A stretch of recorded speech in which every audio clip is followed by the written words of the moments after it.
పోతన గారు భాగవతం చేస్తూ లోకంబులు లోకేశులు లోకస్తులు తెగిన తుది అలోకంబకు పెంజీకటి కావల ఎవ్వండేకాకృతి వెలుగు అతన్ని నేసేవింతున్నారు.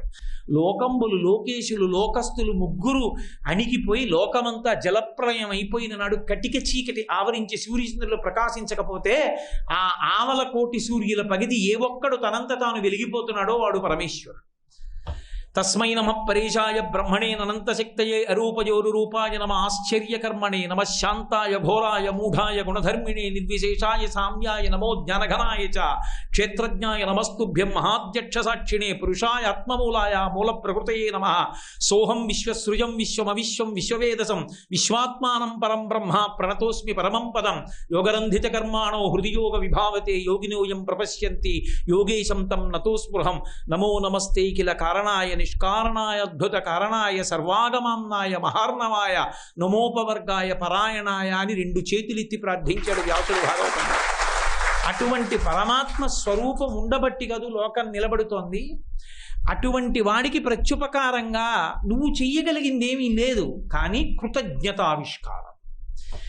ఆయనకి ఒక దీపం. అందుకే లలితా సహస్రనామ స్తోత్రంలో ఒక నామం తప్పకుండా పంచసంఖ్యోపచారిణి అని 5 ఉపచారములు తప్పకుండా ప్రతి ఇంట్లో జరగాలి, లేకపోతే కృతజ్ఞుల ఇల్లు అని గుర్తు. గంధ పుష్ప ధూప దీప నైవేద్యములు ఈశ్వరుడిచ్చినటువంటి ఇందులో ఉండేటటువంటి పంచభూతములు పంచతన్మాత్రలు ఇచ్చినందుకు శబ్ద స్పర్శ రస రూప గంధములు అనేటటువంటి 5 రకములైన సుఖములను ఇచ్చినందుకు కృతజ్ఞతావిష్కారముగా 5 ఉపచారములు ఈశ్వరుడికి చేస్తారు. అసలు మనసులో అదేం లేనంతకాలం ఓ ఒత్తినా 2 ఒత్తులైనా ఇటు తిప్పనా అటు తిప్పనా ఎటు తిప్పడం నీ మనసు తిప్పు ముందు. ఏదో ఎవరో ఒక గడుసు కవి ఒక మాట అన్నాడు, గొరుగుచుందురు జుత్తు కొన్ని వందల సార్లు దాని పాపమేమో కానరాదు అఖిల పాపములకు నిలయమైన మనసు గొరగడేమి మానవుండు అన్నాడు. అలాగా ముందు నీ మనసు తిప్పడం నేర్చుకున్న నాడు ఈశ్వరుడితో అనుసంధానం అవుతుంది.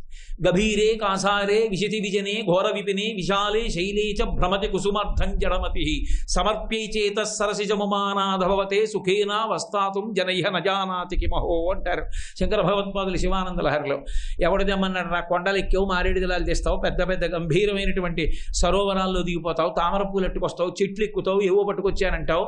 ఇవన్నీ కాదురా, సిద్ధంగా ఉన్న మనస్సన్న పుష్పాన్ని పరమేశ్వరుడి దగ్గర పెట్టి నీ వెంట పడతాడని. కాబట్టి మనఃపుష్పాన్ని ఉంచడం చేత కావాలి. మనఃపుష్పాన్ని ఈశ్వరుడితో అనుసంధానం చేసుకోవడం చేత కానంత కాలం ఆ పూజే కాదు. అది ఒక యాంత్రికం, అదొక తంతు. కాకపోతే ఒకటి, ఆ తంతన్నా నడిస్తే ఎప్పటికో మనసు నిలబడుతుంది. ఈశ్వరుడు ఎప్పుడో అప్పుడు మంచి మాట వినిపిస్తాడు. ఆ మంచి మాట వినిపిస్తే జీవితం తిరుగుతుంది. సీతమ్మ తల్లి రామాయణంలో అదే అంటుంది, కళ్యాణీ బతగాదీయం లౌకికీ ప్రతిభాతిమా ఏతి జీవంతిమానందో నరం వర్ష శతాదపి అని. కష్టాల్లో ఉన్నానంటుంటారు. కష్టాలు ఏమిటి? ఓర్పుతో 100 సంవత్సరములు కష్టాల్ని భరించినటువంటి వాడు కలియుగంలో శతమానం భవతి శతాయు పురుషస్య తేంద్రియాయుష్ దేవేంద్రియే ప్రతిష్టతి. 100 ఏళ్లే ఆయుర్దాయం కనుక 100 సంవత్సరముల ఆయుర్దాయ పర్యంతము పుట్టినదాదిగా కష్టములే పడినప్పటికీ 99 సంవత్సరముల 364 రోజుల 23 గంటల 59 సెకండ్లు కష్టపడ్డా ప్రాణం పోయే ఆఖరి క్షణంలోనైనా శుభవార్త విని తీరుతాడు తప్ప ఈశ్వరుడు పరిపూర్ణంగా కష్టం ఎవరికీ పెట్టడు. ఎన్నిచ్చినా నాకు కష్టమని ఏడిచేవాడి విషయంలో ఎవడు ఏమీ చేయలేడు. వ్యాప్తిం పొందక వగవక ప్రాప్తంబకు లేశమైన 10,000 తృప్తించెందని మనుజుడు సప్తద్వీపములనైన చక్కంబడునే అంటారు పోతన గారు భాగవతంలో. దొరికిన దానితో సంతోషపడని వాడికి 7 ద్వీపములను రాసిచ్చేస్తే మాత్రం వాడు సంతోషపడతాడా? యతీనాం భూషణం జ్ఞానం సంతోషో హి ద్విజన్మనాం ఉద్యమం శత్రుహననం భూషణం భూతిమిచ్చతాం అంటాడు వ్యాసుడు దేవి భాగవతంలో. యతి సన్యాసికి జ్ఞానమే ఆభరణము, బ్రాహ్మణుడికి సంతోషము ఆభరణము. ఏది దొరికితే దాంతో పరవశించిపోయిన వాడెవడో వాడు బ్రాహ్మణుడు. ఉద్యమం శత్రుహననం, శత్రు బలహీనుడైన వాడిని ఎవడైనా బలవంతుడు పాడు చేస్తున్నప్పుడు వాడిని వెళ్ళి నిగ్రహించగలిగినటువంటి ధైర్యం ఉన్నవాడెవడో వాడు క్షత్రియుడు. యతీనాం భూషణం జ్ఞానం సంతోషో హి ద్విజన్మనాం ఉద్యమం శత్రుహననం భూషణం భూతిమిచ్చతాం. ఇవి భూషణములు అంటారు వ్యాసుల వారు దేవీ భాగవతంలో. అలా దేవతలకి ప్రత్యుపకార బుద్ధితో లేనినాడు ఆ జన్మ కృతజ్ఞతతో కూడుకున్న జన్మ.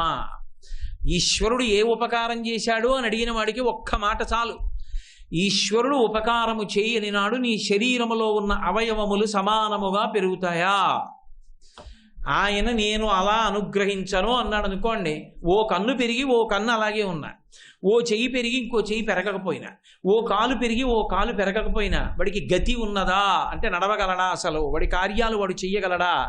తెల్లవారితే 10 గోళ్ళు సమానంగా పెరగాలి, 2 చేతులు 1 మిల్లీమీటర్ తేడా లేకుండా ఉండాలి. ఇన్ని కోట్ల మంది మనుష్యులున్నా అందరికీ ఇంతంత తలకాయ, 2 కళ్ళు, 2 ముక్కు కన్నాలు, ఓ నోరు, 32 పళ్ళు, 2 చెవులు, తలకాయ పెట్టాలన్నా ఆయన మహాశిల్పి. ఏ ఒక్కరు ఇంకొకరిని పోలకుండా ఇన్ని కోట్ల మందిని సృష్టించినటువంటి మహాపురుషుని యొక్క వైభవం ఎంత గొప్పది. నేను ఒక గీత ఇలా గీసి తడి తగిలితే చెరిగిపోతుంది. ఎన్నడు గీశాడో, నేను మా అమ్మ కడుపులోంచి వచ్చినప్పుడు గీసిన గీతలు ఎన్ని మాటలు కడిగానో, ఆ గీతలు పోకుండా గీతలు గీసినటువంటి అద్భుతమైన ఉలి ఉన్న శిల్పి. ఆయన ఎక్కడ వెతుకుతావు? ఎక్కడ చూస్తే కనపడడు. పానీయంబులు త్రాగుచున్, కొడుచుచున్, భాషించుచున్, హాసలీలా నిద్రాదులు చేయుచున్, తిరుగుచున్, లక్షించుచున్, సంతత శ్రీనారాయణ పాదపద్మ యుగళీ చింతామృతాదస్వాద సంధానుండై మరచంచురారిసుకుడే తద్దిశ్యమున్ భూవరా అన్నారు పోతన గారు ప్రహ్లాదోపాఖ్యానంలో.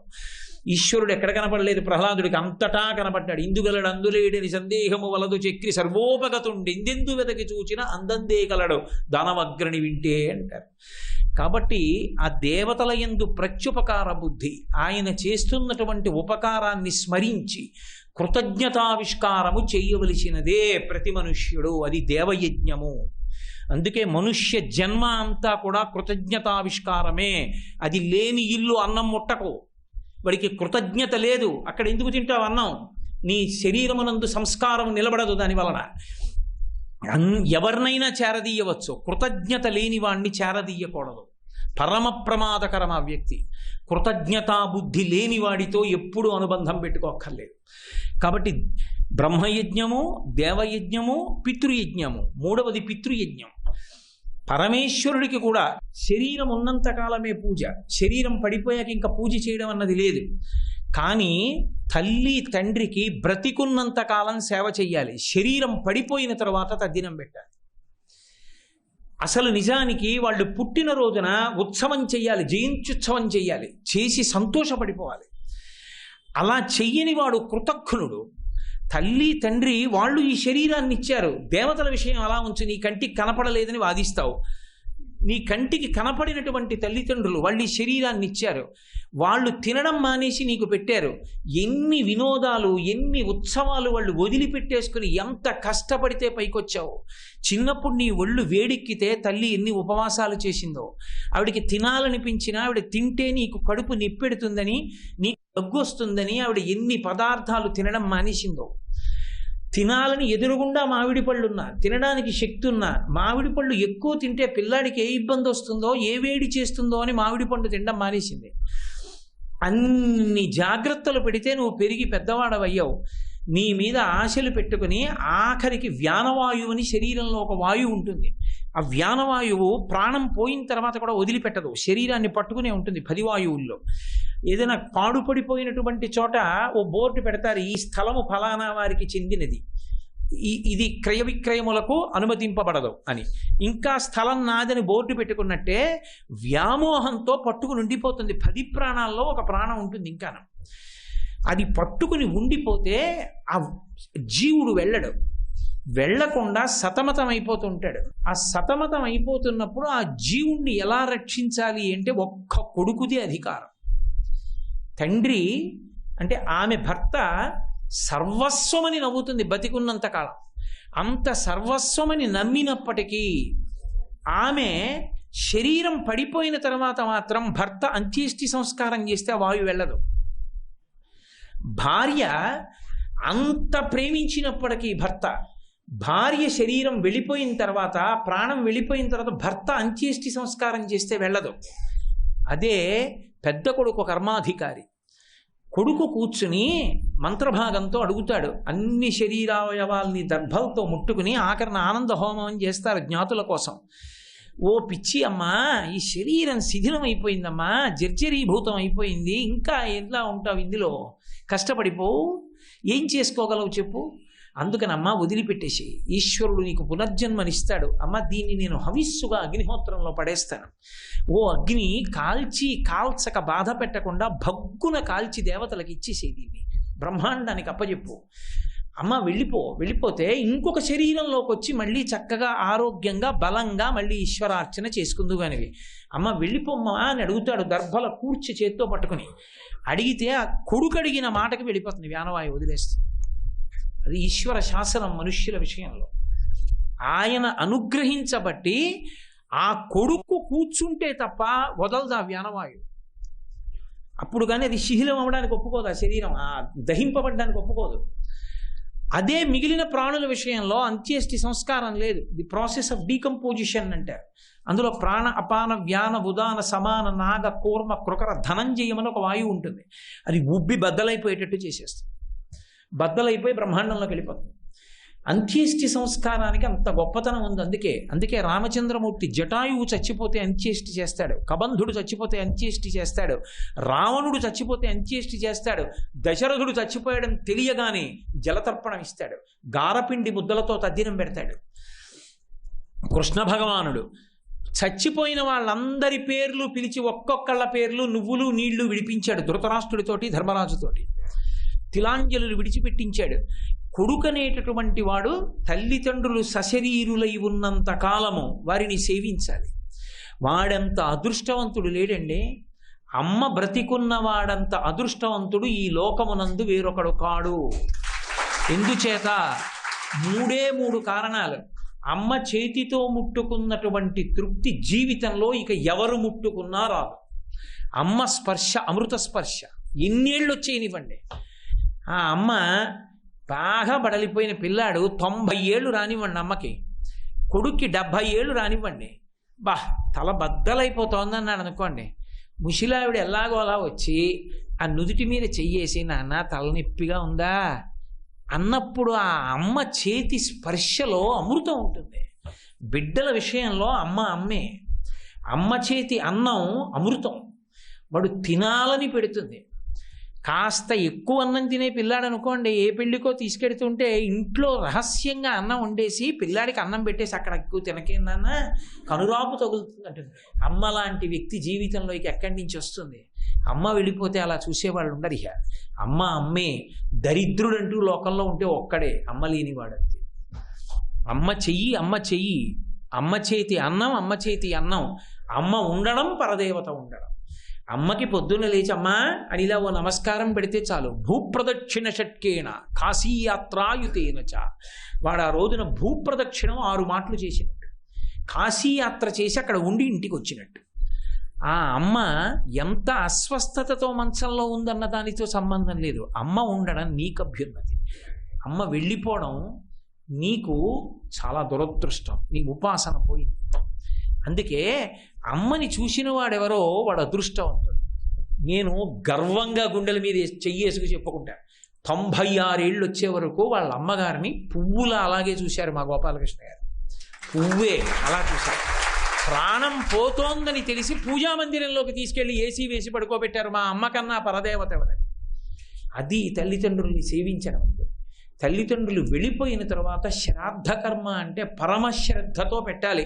ఏమండి ఇక్కడ పెడితే అక్కడ అందుతుందా అంటే, ఎక్కడో హైదరాబాదులో ఉన్న కొడుక్కి కాకినాడలో ఉన్న నేను పోస్ట్ ఆఫీసులో మనీ ఆర్డర్ కడితే అందుతుందా లేదా? ఆ డబ్బు ఎలా పెడుతోందో ఎలా ఇస్తున్నారో నాకు తెలియాలా? కాకినాడ పోస్ట్ ఆఫీసులో మనీ ఆర్డర్ కడితే ఆ డబ్బు పట్టుకెళ్ళి నా కొడుక్కి అందించేసినట్టే ఇక్కడ మంత్రభాగంతో తద్దినం పెడితే జీవుడు ఎక్కడున్నా అందుతుంది. అంది సంతోషిస్తాడు తండ్రి. అన్నీ నీ కంటికి కనబడితేనే సత్యాలంటే భూమి తిరుగుతోంది, నీకు కనబడుతోందా? సూర్యోదయ సూర్యాస్తమయాలు లేవు, భూమి తప్పుకుంటోంది సూర్యుడి దగ్గర నుంచి, నీ కంటికి కనబడుతోందా? అన్నీ కనబడితేనే నమ్ముతానంటే ఇవి కనబడ్డాయనే నమ్ముతున్నావా? వేదాన్ని ప్రమాణంగా నమ్మాలి, అంతేగాని అన్నీ చూస్తేనే నమ్ముతానడం ధూర్తతనం. ప్రమాణవాక్కుని ప్రమాణవాక్కుగా నమ్మాలంతే. అది జీవితం అంటే. అంతేకాని ఏదీ నమ్మనన్న వాడికి ఉద్ధరణ ఉండదు. కనుక తల్లికి తండ్రికి తద్దినం పెట్టని వాడు కృతజ్ఞుడు.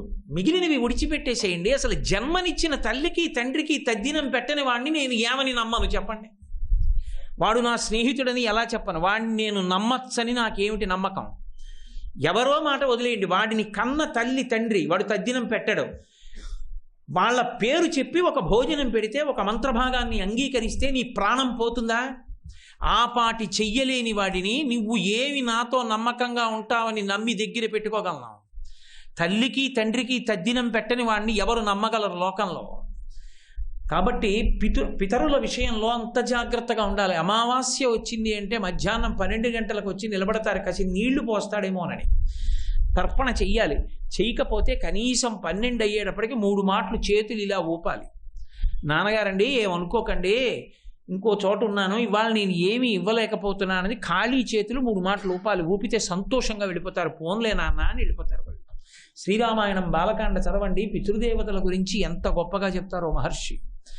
కనుక పితృయజ్ఞము, నువ్వు పితృదేవతలకి రుణపడిపోయి ఉన్నావు. నేను రుణపడలేదండడానికి వీల్లేదు. వాళ్ళు అనుగ్రహించని నాడు నీకు శరీరము లేదు. వాళ్ళు అనుగ్రహించారు కాబట్టే శరీరం ఉంది. వాళ్ళ మాట వినను, వాళ్ళని చూడను, వాళ్ళని సేవించను, వాళ్ళకి తద్దినం పెట్టను. ఈ మాటలు నిన్ను ఎవడూ నమ్మకపోవడానికి కారణమవుతాయేమో కానీ నిన్ను విశ్వసించడానికి, నీ అభ్యున్నతికి కారకములు కావు. కాబట్టి పితృయజ్ఞము ప్రత్యుపకారమే, కృతజ్ఞతా బుద్ధితో చేయవలసినదే. అందుకే తండ్రి కూడా కొడుకు పుడితే సచేల స్నానం చేయాలి. మొట్టమొదటి కొడుకు పుట్టాడు అని చెప్పారనుకోండి, వెళ్ళి మామూలు స్నానం చేస్తే ఒప్పుకోరు. ఏ బట్టలు కట్టుకుని ఉండనివ్వండి, కొంచెం ఎత్తైన ప్రదేశంలోకి వెళ్ళి నీళ్లు దుబ్బని చప్పుడయ్యేటట్టుగా దూకాలి. అందులోకి దూకితే నీళ్ళు ఇలా తేలాలి. తేలితే ఆయన పితృదేవతలు పైనుంచి చూస్తారు, ఓ వంశాభివృద్ధి, నువ్వు కొడుకుని కన్నావు, నిన్ను పితృరుణం నుంచి విముక్తి చేస్తున్నావు అంటారు. కాబట్టి సచేల స్నానం చేయాలి కొడుకు పుడితే, మొట్టమొదటిసారి కొడుకు పుడితే. కాబట్టి ధర్మం ధర్మం, శాస్త్రం శాస్త్రం అంతే. కాబట్టి పితృదేవతల విషయంలో పరాకుగా ఉండు, జాగ్రత్త వహించు, ప్రత్యుపకార బుద్ధితో ఉండు, కృతజ్ఞతతో ఉండు. అందుచేత బ్రహ్మయజ్ఞము, దేవయజ్ఞము, పితృయజ్ఞము, మనుష్య యజ్ఞము. నువ్వు భోజనం చేసేటప్పుడు అతిథి ఉండాలి. అతిథి రావడం అంటే ఒకటే గుర్తుపెట్టుకోండి, అతిథి రావడం అంటే వాడికి చేతకాక, వాడికి లేక వచ్చిన వాడు కాదు. అతిథి ఎందుకు వస్తాడంటే పరమ భాగవతోత్తముడైన వాడు, భగవంతుణ్ణి నమ్ముకున్నవాడు, ప్రతి ఊపిరిలో ఈశ్వరుణ్ణి స్మరించేవాడు ఇంటికి వచ్చి అన్నం ఎందుకు తింటాడంటే, ఈశ్వరుడు కొన్ని 100 యజ్ఞయాగాదులు చేసిన పుణ్యాన్ని కట్టపెట్టి ఏదో శుభం ఇవ్వాలనుకుంటే అలాంటి వారిని అతిథిగా తీసుకొస్తాడు. వాళ్ళు గడప దాటి ఇంట్లోకి రాగానే పూజామందిరంలో ఉన్న పరమాత్మ తల ఎత్తి చూస్తాట. అబ్బా, ఇన్నాళ్ళకి రా ఇల్లు కట్టినందుకు ఆయన్ని తీసుకొచ్చావు, నన్ను నమ్ముకున్నవాడు రా వచ్చాడని. అందుకే పరమ భాగవతోత్తములు వచ్చినప్పుడు పూజామందిరానికి తీసుకెళ్ళాలి. వాళ్ళు లోపలికి వెళ్ళగానే పరమాత్మ సంతోషిస్తాడు, సింహాసనంలో ఉన్నవాడు సంతోషించి అనుగ్రహిస్తాడు. వాళ్ళు ఎందుకు వస్తారు? వాళ్ళకేం కోరిక బూడిదా? నువ్వు ఇస్తే సంతోషపడిపోయేవారు కాదు, ఇవ్వకపోతే ఏడిచేవాళ్ళు గారు, నిష్కాములు, వాళ్ళకేం కోరికలు ఉన్నవాళ్ళు గారు. మరి ఎందుకు వస్తారు అంటే నీ అదృష్టం పండితే వస్తారంతే. ఊరకరారు మహాత్ములు వా రథముల ఇండ్ల కడకు వచ్చుటెలెల్లన్ కారణము మంగళములకు, మీరొచ్చుట శుభము మాకు నిజము మహాత్మ అంటాడు గర్గుడు. వస్తే భాగవతంలో నందుడు, ఎందుకు వస్తారు మహాత్ములు, మీరు రావడం మా అదృష్టం అంటాడు. మహాత్ములే రావక్కర్లేదు, అతిథిక్కిల పూజార్హ ప్రకృతోపి విజానత అంటాడు మైనాకుడు హనుమంతుడితోటి. ఏమీ చేతకానివాడు, ఎందుకూ పనికి మాలిన వాడైనా సరే ఆయన ఆ రోజు వచ్చి అన్నం తింటే నారాయణుడు అన్నం తిన్నట్టే. అతిథికి పెట్టి తినాలి. అందుకే స్నాతకం చేసేటప్పుడు తప్పకుండా చెప్తారు, మాతృదేవోభవ, పితృదేవోభవ, ఆచార్య దేవోభవ, అతిథి దేవోభవ అని. నేను ఈ శాస్త్రం తప్పకుండా పాటిస్తానని గురువుగారికి ప్రమాణం చేసిన తర్వాతనే పిల్లనిస్తాడు కన్యాదాత. అందుకు స్నాతకం ముందు, కన్యాదానం తర్వాత ఉంటాయి. కాబట్టి మనుష్య యజ్ఞము, అతిథిని పిలిచి అన్నం పెట్టడం, తన ఇంటికి వచ్చిన వాడికి ఆదర బుద్ధితో పట్టెడు అన్నమో పదార్థమో పెట్టి గుక్కెడు మంచినీళ్ళు ఇవ్వడం. ఒక్కొక్కసారి ఇంటి ముందుకు వచ్చి నిలబడినటువంటి అతిథికి పెట్టిన ఫలితం కొన్ని తరాల వరకు తిప్పేస్తుందంతే ఐశ్వర్యాన్ని, అంత అద్భుతంగా వెళ్ళిపోతుంది. దరిద్ర బ్రాహ్మణి, ఆమెకి ఏమీ లేదు, కటిక దరిద్రం. ఏకాదశి ఉపవాసం, ద్వాదశి నాడు ఉసిరికాయ లేకపోతే అన్నం తినకూడదు. ఏకాదశి నాడు ఉపవాసం చేస్తే ద్వాదశి పారణకి ఉసిరికాయ ఉండాలి. అందులో ఉసిరికాయ ఒకటే ఇంట్లో పెట్టాడు ఆ బ్రాహ్మణుడు. ఏరుకోవడానికి వెళ్ళాడు వడ్లు, ఎవరైనా వేస్తే అన్నం తెచ్చుకుంటాడు, తెచ్చుకుని తినాలి. అసలు ద్వాదశి సూర్యోదయం అవగానే ఎంత తొందరగా వీలైతే అంత తొందరగా అన్నం తినేయాలి. అది పారణ అంటే. పాపం లేదు, ఎక్కడికో వెళ్ళాడు భిక్షాటనకి. శంకరాచార్యులు వారు వచ్చారు, బ్రహ్మచారిగా ఉన్నారు, అప్పటికి సన్యసించలేదు. భవతి భిక్షాందేహి అన్నారు. బ్రాహ్మణి బయటికి వచ్చింది, వృద్ధ బ్రాహ్మణి. బ్రహ్మచారి నిలబడి ఉన్నాడు. బ్రహ్మచారిని సన్యాసిని గృహస్థు పోషించాలి. అరే ఇంత తేజోమూర్తి ఈ బ్రహ్మచారి వచ్చి నిలబడ్డాడు, నేనేమైనా భిక్ష వెయ్యొద్దు అని పాపం వెళ్ళింది. ఏమీ లేవని ఏడుస్తూ అలా నిలబడింది. చూశారు శంకరాచార్యులు వారు, చిన్నవారప్పటికి, సన్యాసాశ్రమానికి ముందు సన్యాసాశ్రమం తర్వాత కూడా పేరు మారని ఏకైక సన్యాసి శంకర భగవత్పాదులు. పుట్టినప్పుడు శంకర, తర్వాత శంకర. ఎందుకంటే శంకరోతీతి శంకర, లోకమునకు ఉపకారం చేయడానికి వచ్చిన మహాపురుషుడు శంకర భగవత్పాదులు. శంకర భగవత్పాదులతో సమాన స్థాయి కలిగిన గురువు లోకంలో లేడు రాడు. శంకరులు శంకరులే. అటువంటి శంకర భగవత్పాదులు ఆ ఎదురుగుండా నిలబడి ఉంటే బ్రహ్మచారిగా వెయ్యడానికి ఏమీ లేకపోతే బాధపడింది ఆ వృద్ధ బ్రాహ్మణి. అయ్యో ఇటువంటి బ్రహ్మచారి వచ్చాడు, ఏమీ వెయ్యలేకపోతున్నాడు. అంతే మహానుభావుడు లక్ష్మీదేవిని స్తోత్రం చేశారు. మనస్సు కరిగిపోయి, అమ్మా ఏమమ్మా వృద్ధ బ్రాహ్మణి ఇంత దరిద్రురాలుగా ఉంచావు? అంగం హరేహ పులకభూషణమాశ్రయంతి భృంగాంగనేవ ముకుళాభరణంతమాలం అంగీకృతాకిల విభూతిరపాంగలీల మాంగళ్యదాస్తు మమ మంగళ దేవతాయాః ముగ్ధా ముహుర్విదధతి వదనే మురారేః ప్రేమత్రపా ప్రణిహితాని గతాగతాని మాలాదృశోర్మధుకరీవ మహోత్పలేయ సామే శ్రియం దిశతు సాగర సంభవాయాః. చిన్న పిల్లవాడు బ్రహ్మచారి ఏమి స్తోత్రం చేసేశారు. అసలు అంత ప్రౌఢిమ ఎక్కడదా అనిపిస్తుంది. అసలు ముగ్ధా ముహుర్విదధతి వదనే మురారేహే అంటారు. ముగ్ధ అన్న మాటకు అర్థం ఏంటంటే భర్తని చూడాలని కోరికుంది, 10 మందిలో చూడడానికి సిగ్గుంది, ఆవిడ్ని ముగ్ధ అంటారు. ఆ లక్ష్మీదేవికి నారాయణమూర్తిని చూడాలని ఉంది, కానీ చుట్టూ భాగవతులు. వాళ్ళు చూస్తే నేను ఆయన్ని చూస్తున్నానని ఏమనుకుంటారో ఒక భయం. ఆయన్ని నేను చూస్తున్నప్పుడు ఆయన నన్ను చూస్తే నన్ను ఎలా దొంగ చూపు చూస్తోందో అనుకుంటారని ఒక భయం. ఆమె ముగ్ధ. అందుకని ముగ్ధా ముహుర్విదధతి వదనే మురారేః ప్రేమత్రపా ప్రణిహితాని గతా అగతాని. ఇలా చూస్తోంది, ఇలా తిప్పుకుంటోంది, ఇలా చూస్తోంది, ఇలా తిప్పుకుంటోంది. ఇలా చూసి ఇలా తిప్పుకుంటున్నప్పుడు ఆయన ఇలా చూశాడు. ఇద్దరు చూపులు కలుసుకుని ఆవిడ ముఖం ఎర్రబడిపోయి, అమ్మమ్మమ్మమ్మ చూసేశాడు రా, నేను చూసినట్టు అనుకున్నా అని చూడకుండా ఉండగలదా? మళ్ళీ ఒక్క నిమిషం ఆగి మళ్ళీ ఇలా చూస్తోంది, మళ్ళీ కాసేపాగా ఆయన ఇలా చూశాడు. ఇద్దరు చూపులు కలుసుకున్నాయి, మళ్ళీ సిగ్గుపడిపోయింది. శంకరులు అన్నారు, అమ్మా ఈ చూపులు ఇలా వెళ్ళి ఇలా వచ్చి ఇలా వెళ్ళి ఇలా వస్తే ఎలా ఉందో తెలుసా? భ్రమరములు వెళ్ళి వస్తుంటే దండ కట్టినట్టుందమ్మా అన్నారు.